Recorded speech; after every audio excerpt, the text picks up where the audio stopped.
విధి లేని పరిస్థితిలో సభ ఏకగ్రీవంగా ఆమోదించాల్సిన పరిస్థితి వచ్చింది ఆనాడు.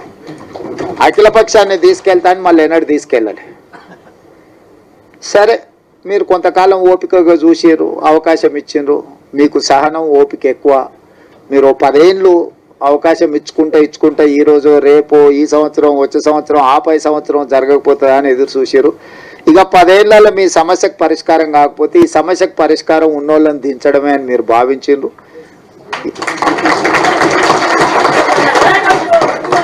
మీరు అవకాశం ఇస్తే మొదటి సంవత్సరంలోనే సుప్రీంకోర్టులో జడ్జిమెంట్ వచ్చిన, సుప్రీంకోర్టులో కేసులు సంవత్సరాల కొద్ది వాయిదా పడుతుంటే నేను అయిన తర్వాత దామన్నని పిలిచిన, మన ఎమ్మెల్యేలు అందరిని పిలిచిన. అక్కడ సుప్రీంకోర్టులో కేసు వాయిదాలు పడుకుంటూ పోతుంది, ఇంకా దీన్ని వాయిదాలు వేయడానికి వీలు లేదు. మనమే ప్రత్యేకంగా ప్రభుత్వం నుంచి ఉద్దండులైన న్యాయవాదులను నియమిద్దాం దామన్నా, నువ్వు ఢిల్లీకి వెళ్ళు, ఎమ్మెల్యేలు అందరిని తీసుకొని అని చెప్పి వేముల వీరేశాన్ని, మందుల సామెల్ను, గవ్వంపల్లి సత్యనారాయణ, లక్ష్మణ్ని అందరినీ ఎమ్మెల్యేలు అందరినీ దామన్నకు తోడిచి ఒక కమిటీ లాగా ఢిల్లీకి పంపించి మన సిద్ధార్థ్ లూత్రాను, అభిషేక్ సింఘ్వీని వీళ్ళందరినీ న్యాయవాదులను అందరినీ మన తరఫున సుప్రీంకోర్టులో బలంగా కేసును బెంచ్ మీదకి తీసుకొచ్చి బలంగా వాదనలు వినిపించినాం. ఎందుకు వర్గీకరణ చేయాలని దాని మీద. పంజాబ్ వర్సెస్ యూనియన్ ఆఫ్ ఇండియాలో ఉన్న కేసు చాలా ఏళ్ళ నుంచి పెండింగ్ ఉంది. దీంట్లో మీరు అందరు పిల్లలు చాలా మంది చదువుకున్న వాళ్ళు ఉన్నారు. ఏళ్ళ కొద్దీ వాయిదాలు పడుతున్న దాన్ని 7 మంది న్యాయమూర్తులు ఒక దగ్గర కూర్చోవడం అనేది అంత అల్పయ్యే పని కాదు. ఒకరు కూర్చునుడే కష్టం ఉంది. ఇవాళ రేపు 7 మంది ఒక్కసారి ఇట్లా లైన్గా కూర్చొని మీ వాదనలు వినాలంటే కంటిన్యూస్గా వాదనలు వినిపించి సుప్రీంకోర్టును మెప్పించి సుప్రీంకోర్టులో జడ్జిమెంట్ తీసుకొచ్చి ఆ జడ్జిమెంట్ని ఏ రాష్ట్రం ఈ దేశంలో అమలు చేయలేదు. ఏ రాష్ట్రం, ఏ కేంద్ర ప్రభుత్వం. ఇవాళ మా సోదరుడు ఎక్కడైతే మద్దతు పలుకుతాడో, నాకు మంచి మిత్రుడు ఆయన, నాకేం విభేదాల్లో, నేను మళ్ళీ మీరు ఎవరైనా అనుకున్నారు, కృష్ణమాదిగతో నాకు పర్సనల్ రిలేషన్ చాలా గొప్పగా ఉంది. ఆయనతో నాకు ఏం చిన్న ఎంట్రకాంత కూడా మాకు భిన్నాభిప్రాయాలు. కాకపోతే నాకంటే ఆయన కిషన్ అన్నను మోడీని ఎక్కువ నమ్ముతుండు. కానీ వాళ్ళ ప్రభుత్వాలు ఉన్న దగ్గర కూడా ఎక్కడ అమలు చేయలే. ఎక్కడ కూడా ఏ రాష్ట్రంలో అన్న వాళ్ళ ప్రభుత్వం ఉన్న కాదు. ఇన్ని రాష్ట్రాలలో వాళ్ళ ప్రభుత్వం ఉంది, నన్ను చేసిరా. కానీ నేనేందంటే ఈ వర్గాలకు అన్యాయం జరిగింది, ఇక నేను ఉన్నప్పుడు కూడా న్యాయం చేయకపోతే వీళ్ళకి ఎవ్వరు న్యాయం చేయరని నేను బలంగా నమ్మిన. అందుకే ఎవరు ఏమన్నా అనుకొని ఎవరు ఏమన్నా తెచ్చుకొని ఈ జాతికి న్యాయం చేయాలనుకున్న పట్టుదలతోని దాన్ని పక్కడబందిగా అన్ని రకాలుగా చేసుకుంటూ వచ్చి నేను అసెంబ్లీలో బిల్లు వేసి, అంతకంటే ముందు ప్రొఫెసర్ కాసిము వాళ్ళు వచ్చి నాతో అడిగినారు. అంటే నేను చెప్పిన, మీకు బిల్లు కావాలన్నా ఆడావిడి కావాలన్నా అని. మాకు బిల్లు కావాలి సార్ అన్న. బిల్లు కావాలంటే దీనికి ఒక ప్రాసెస్ ఉంటుంది. పిల్లగాడు ఎంత తెలుగుకల్లా చదివైనోడైనా వాడు సంవత్సరం చదివినాకనే పరీక్షలు పెడతాం కదా. దీనికి ఈ ప్రాసెస్ కూడా ఒక పద్ధతి ఉంటుంది. అసెంబ్లీ కానీ లేకపోతే క్యాబినెట్ కానీ కమిషన్ కానీ రిపోర్ట్ కానీ దాన్ని చట్టం రూపొందించాలి. చట్టంలో లొసుగులు ఉండొద్దు. మళ్ళీ దాన్ని చట్టం చేసినాక మళ్ళీ దాన్ని ఎవరో గారు దాంట్లో ఏదో ఒకటి ఎతికి కోడిగుడ్డు మీద ఈకలు వీకినట్టు ఏదైనా చేస్తే అది మళ్ళీ మొదటికి వస్తే ఇంక మళ్ళీ ఎప్పటికీ ఇది అపరిష్కృతమైన శాశ్వత సమస్య ఉంటుందని చెప్పి దాన్ని పక్కడ్బందీ చేసి దాన్ని మొత్తం దామన్నను ముందలు పెట్టి వెనకంగా మేము అందరం ఉండి మిగతా వాళ్ళందరినీ సమన్వయం చేసుకుంటూ నేను సభలో కూడా అందరినీ కూడగట్టి ఎవరు కూడా దీన్ని వ్యతిరేకించే సాహసం చేయలేదు. ఎవరిని కూడా వ్యతిరేకించనీయకుండా వ్యవహారం నడిపినాం.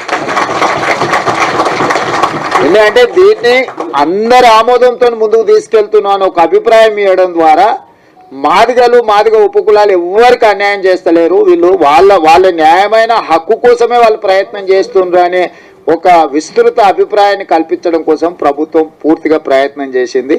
ఇవాళ దాన్ని సాధించుకున్నాం. నేను ఆయన అసెంబ్లీలో చెప్పిన, దీన్ని కొలిక్కి తెచ్చే వరకు ఏ నోటిఫికేషన్ ఇవ్వనని. ఆయన నుంచి ఇవాళ వరకు ఒక్క నోటిఫికేషన్ కూడా ఇవ్వలే.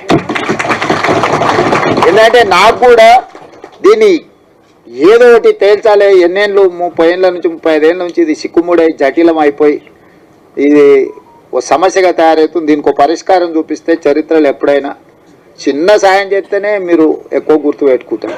పూట ఇంత అన్నం పెడితే కూడా 10 ఏళ్ళు 20 ఏళ్ళు ఈ జాతి నమ్మకంగా ఎంబడి నడుస్తుంది. ఓ పూట భోజనం పెడితే కూడా నమ్మకంగా నడుస్తారు. గ్రామాలలో మాకు తెలుసు.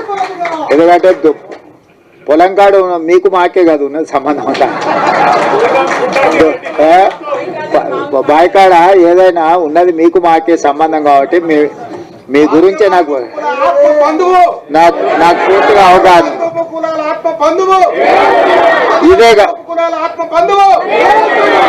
ఇదే కాకుండా నేను అయిన తర్వాత state election commissioner Ismail Pullaiah గారి కూతురు రాణి కుమిదిని మాదిగా ఆడబిడ్డని నేను వేసిన.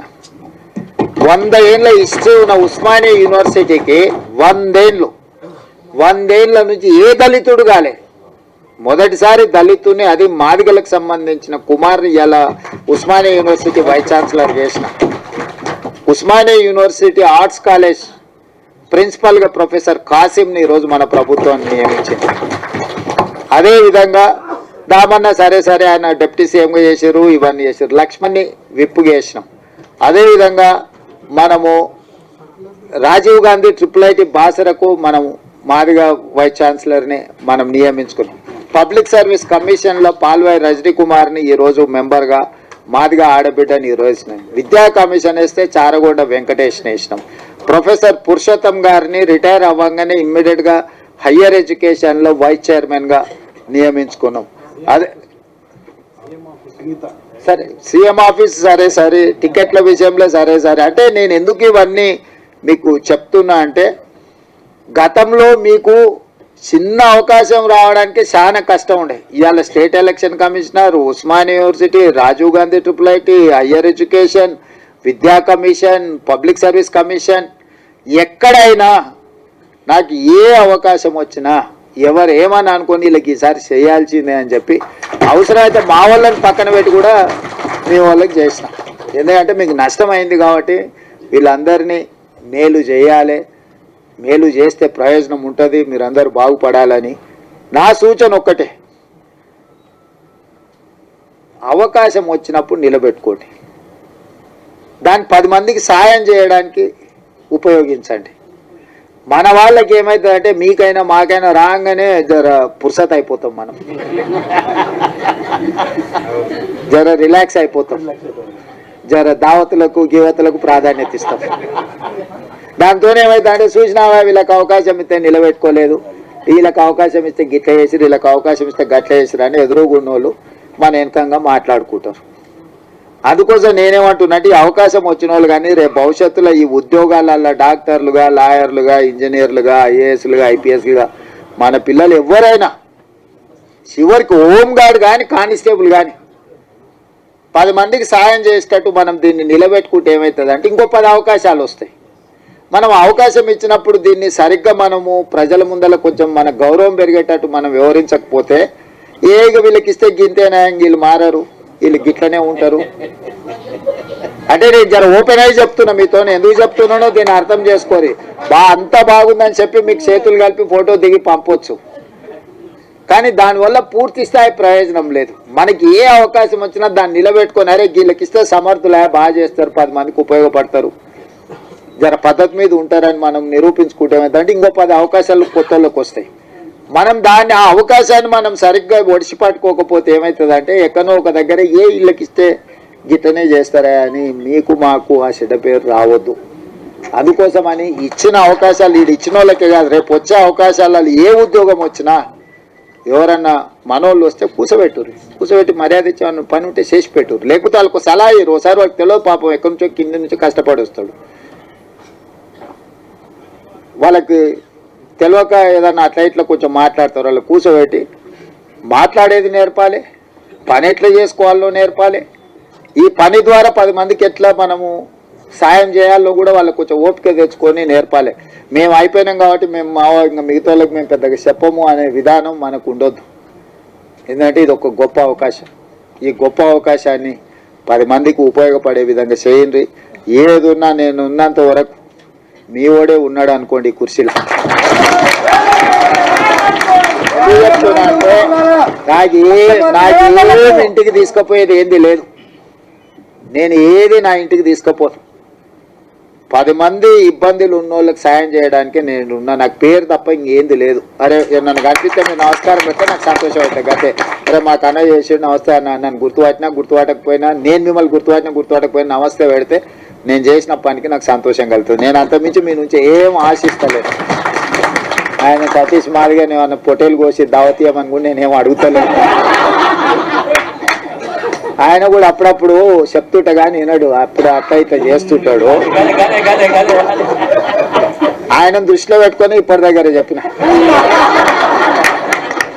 శిలక్కి చెప్పినట్టు చెప్పిన. చెప్తిండ్రా ఆయన నీకెందుకు నేను ఉన్నా కదా అని అంటే ఉన్నట్టు ఉంటాడు, అప్పుడే అట్లా పోయేస్తాడు.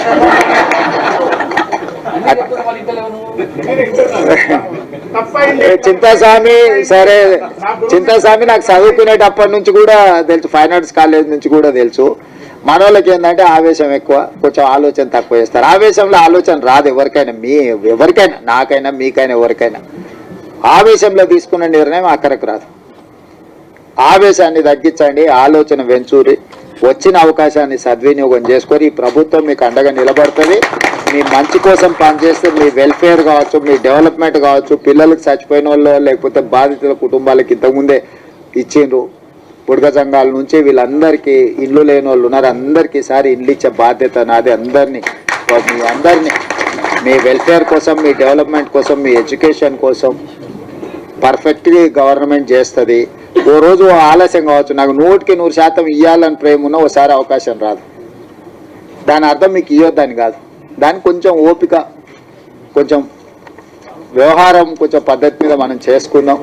మీరందరూ ఎవరితో కొట్లాడకరి, మీరు ఎవరితో వాదించాల్సిన పని లేదు, ఎవరితో కొట్లాడాల్సిన పని లేదు. మీ పని మీకు జరుగుతుంది. జరగడానికి ఇంతమంది ఉన్నాం మేము ఈడ. మీకు ఏం కావాలో చేసి పెట్టడానికి మేము ఉన్నాం, చేసి పెడతాం. మంచిగా చేసుకొని నిలబెట్టుకోండి. పిల్లల్ని మంచిగా కోచింగ్ సెంటర్లకు పంపించుర్రి, ప్రిపేర్ చేయండి, పాస్ చేయించుండ్రి. వాళ్ళకి ఎడ్యుకేషన్కి ఏం కావాలనో, వాళ్ళ కోచింగ్లకు ఏం కావాలనో కూడా ఫర్దర్గా చేద్దాం. ఎందుకంటే ఇప్పుడు వరుసగా నోటిఫికేషన్లు వస్తాయి. ఈ నోటిఫికేషన్లో పిల్లలు సెలెక్ట్ కాకపోతే మనం ఇచ్చిన ప్రయత్నం అంత ఏంది? బ్యాక్లాగ్ పోస్టులు ఎందుకు ఉండాలి? పిల్లల్ని చదివించురు, వాళ్ళ చదువులకు కావాల్సిన, వాళ్ళ కోచింగ్లకు కావాల్సిన ఏమున్నాయి, ఫారెన్ పంపించడానికి స్కాలర్షిప్లు ఉన్నాయి, అన్ని ఇస్తా. పిల్లల్ని పంపించురు, బయటికి పంపించరు. ఎంతసేపు మన ఊర్లోనే మనం ఉండి, మన ఇళ్ళలోనే మనం ఉండి, మన దగ్గరనే ఉండి, ఇక్కడనే మనం ఇందులోనే ఇది చేయకంటే కొంతమంది చదువుకున్న వాళ్ళు చిన్న బయటకు పోతుంటే వాడు పెద్దోడు అవుతాడు, ఎదుగుతాడు, సమాజానికి ఉపయోగపడతాడు. వాడిని చూసి ఇంకో నలుగురు తయారవుతారు. అరే మావాడు అమెరికాకు పోయి మేము కూడా పోతుంటాం, వాడు పోయినోడు నలుగురిని తీసుకుపోతాడు.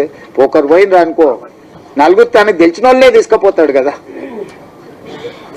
అట్లనే మన దాంట్లో కూడా ఎవరైనా పోయేది ఉంటే కొంచెం భుజం దట్టూరి చేయరి, ఏ పని ఉన్నా వచ్చి చేయించుకొని పోండి. మీ అందరిని చూసి నాకు మంచి సంతోషమైంది. మీరందరూ అండగా నిలబడి. ఒక సభ నేను మిమ్మల్ని అందరిని అడిగేది ఒక్కటే, నా కోసం కాదు, రాహుల్ గాంధీ గారు దీంట్లో పెద్ద ఎత్తున చేసిండు. మీ సత్తా ఆనాడు ధర్మయుద్ధం పరేడ్ గ్రౌండ్లో చేసినప్పుడు నేను మీకు అండగా నిలబడ్డా, మీకు గుర్తుండో లేదో మరి ఇది వచ్చిన వాళ్ళు. సరే, ఆ రోజు నేను వచ్చిన అట్లాంటిది ఈ రోజు విజయోత్సవ సభ పెట్టుండ్రి. రాహుల్ గాంధీని దామన్న తీసుకొస్తాడు. ఎందుకంటే మనము కృతజ్ఞత చూపిస్తే ఆయనకు కూడా ఉత్సాహం వచ్చి ఇంకో 4 రాష్ట్రాలలో చేపిస్తాడు. ఎందుకంటే ఇప్పుడు కర్ణాటకలో, మిగతా రాష్ట్రాలలో కూడా ఇది కొంచెం వాయిదా పడతా వస్తుంది. మీరు అండగా నిలబడ్డట్టు 10 లక్షల మంది జమై ఆయన నిజేసి దామన్న మనోళ్ళందరి నేతృత్వంలో, మహేష్ గౌడ్ గారి నేతృత్వంలో ఒక అభినందన సభ పెట్టి రాహుల్ గాంధీ గారిని ఇచ్చేసారండి. ఏ మనిషి అయినా అభినందన కంటే ఏముంటుంది? గాంధీ కుటుంబానికి ఏంది? దేశం కోసం సర్వం ఇచ్చిన వాళ్ళు, దేశం కోసం సర్వం ఇచ్చారు, ప్రాణాలు ఇచ్చారు, అన్ని ఇచ్చారు. వాళ్ళు ఏముంటుంది? మీరు మాకు సాయం చేసి మిమ్మల్ని గుర్తుపెట్టుకున్నామని మీరు అందరూ గట్టిగా చప్పట్లు కొడితే ఆయన ఉత్సాహంతో ఇంకా 4 రాష్ట్రాలలో చేపిస్తాడు. మన ప్రభుత్వం ఉన్న ప్రతి రాష్ట్రంలో అమలు జరిగితే ఆటోమేటిక్గా మిగతాలో కాక సెగ తగులుతూనే ఉంటుంది. కదా, తప్పు సప్పుడు ఇప్పిస్తూనే ఉంటుంది కదా వాళ్ళ సేవలకు. అందుకోసమని ఈడ కదలంగానే అవతల పక్కలా కొంచెం కదులుతూనే ఉంది కదా. ఆ పక్కన ఈ పక్కన ఆటోమేటిక్ అట్లా కదులుతుంది. అరే వీళ్ళంతా రాహుల్ గాంధీ అమ్మడు పోయేటట్టున్నారు అంటే భయానికైనా చేస్తారు. అప్పుడప్పుడు జర తెలుగుగా భయపెట్టి కూడా చేసేది నేర్చుకోండి అని తెలియజేస్తూ సెలవు తీసుకుంటున్నా. జై రేవంత్ అన్న, జై దామన్న. సార్ ఇక్కడ ఉన్న వాళ్ళందరూ ఫోటో దిగుతారు సార్, ఒక్క నిమిషం.